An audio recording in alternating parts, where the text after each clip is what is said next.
3 वर्ष में एक बार अधिक मास आता है, पुरुषोत्तम मास आता है। हम पूरी कथा पुरुषोत्तम मास की भी आपको कथा के बीच में कहेंगे।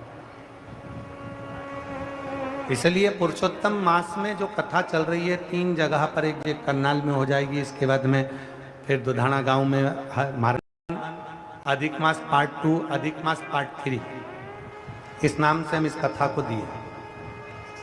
पूरे पुरुषोत्तम मास में, अधिक मास में आपको 3 कथाएं हम श्रवण कराएं, बाबा की कृपा हुई तो। और उन तीनों कथाओं का क्रम, शिव को कैसे रिझाया है। 5 चीजें धारण करो। आज 17 मई से अधिक मास प्रारंभ हुआ है, जो 15 जून तक चलेगा। इस 15 जून तक के अधिक मास में 5 चीजें अपने अंदर धारण करना है। पहले नंबर का, शिव जी को 1 लोटा जल सुबह से लेकर शाम तक के बीच में कभी भी चढ़ाना जरूर। दूसरा, शंकर जी के मंदिर में या बेलपत्री के नीचे या तुलसी के क्यारे के पास में एक दीपक अवश्य लगाएं। चाहे सुबह लगाएं, चाहे शाम को लगाएं, तुम्हारी मर्जी पड़े तब। दीपदान जरूर करो, जल जरूर चढ़ाओ। तीसरा, एक बेलपत्री को रख लें और उसी बेलपत्र को पहले दिन से लेकर 17 मई से लेकर, अधिक मास के पहले दिन से लेकर अधिक मास के आखिरी दिन तक 15 जून तक एक ही बेलपत्र को एक कागज में या किताब में उसको रख लें। उसको रोज शिव जी को समर्पित करें। श्री शिवाय नमस्तुभ्यम बोलकर अपनी कामना करें। वापिस उठाकर उसको अपने किताब में रख लें। फिर कल वापिस समर्पित करें, फिर वापिस रख लें, फिर वापिस समर्पित करें। 1 महीना अधिक मास का, पुरुषोत्तम मास का, यदि एक ही बेलपत्र को सर्वत्र चढ़ाया जाए, उसी बेलपत्र को बारंबार समर्पित करा जाए और उस बेलपत्र को अधिक मास पूर्ण होने के बाद फिर उसको जो आप मालपुआ दान करते हैं, उस मालपुए के साथ अगर दान कर दें तो जिंदगी में कभी किसी के दरवाजे पर हाथ नहीं फैलाना पड़ेगा। भगवान इतनी बरकत आपको प्रदान करे, इतनी बरकत दे। एक बेलपत्र, वही बेलपत्र पहले दिन से चालू होती है। किसी भी शिवलिंग पर, चाहे पार्थिव पर चढ़ा लो, आप चाहें तो अपने, हम गुरुजी हम वहां पर नहीं हैं, हम कथा में रहते हैं, हम कथा सुनने जाते हैं, तो हम कहाँ चढ़ाएं? एक कंकर उठाओ, पार्थिव पे चढ़ाओ। पेड़ के नीचे पार्थिव बनाया, उसी पे चढ़ा के रख ली। फिर उसी को बेलपत्र को, उसी बेलपत्र को बारंबार पूरे अधिक मास के महीने में 1 महीने तक उसी बेलपत्र को चढ़ाना है, उसी को रखना है।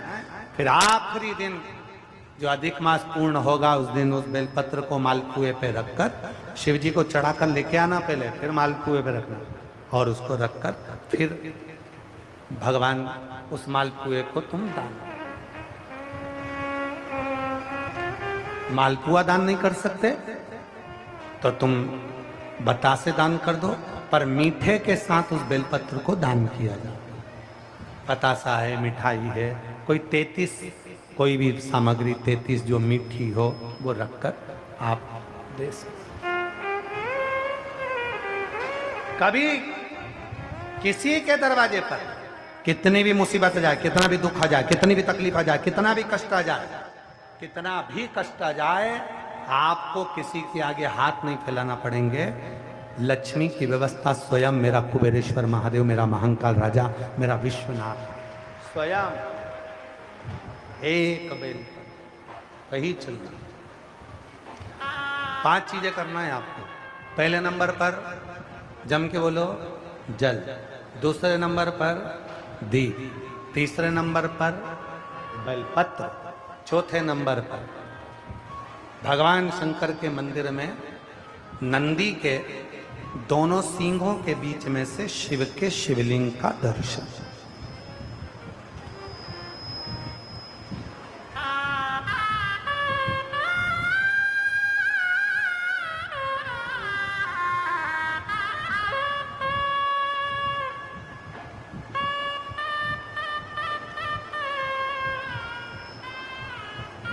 नंदी के जो सींग है, उन सींग के मध्य में से भगवान शंकर का दर्शन।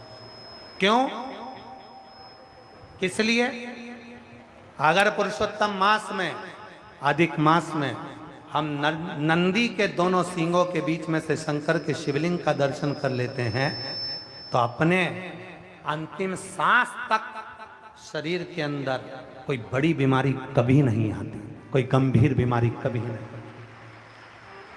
क्योंकि ज्येष्ठा का अधिक आया है।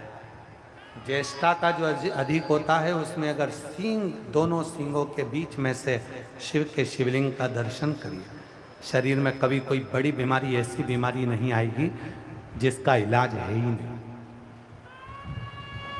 रोगी रे होकर, कष्ट भोग कर शरीर को नहीं त्याग। बहुत बड़ी बीमारी के साथ शरीर का त्याग नहीं करो। चौथा और 5वें नंबर पर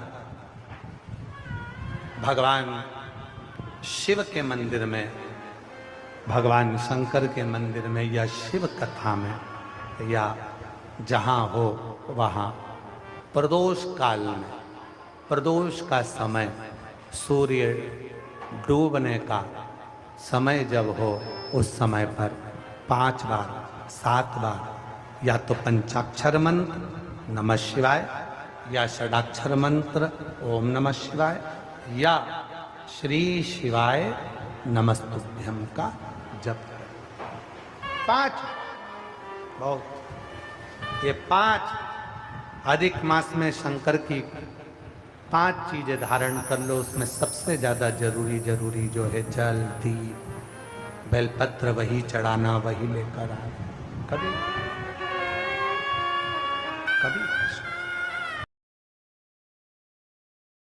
बाय।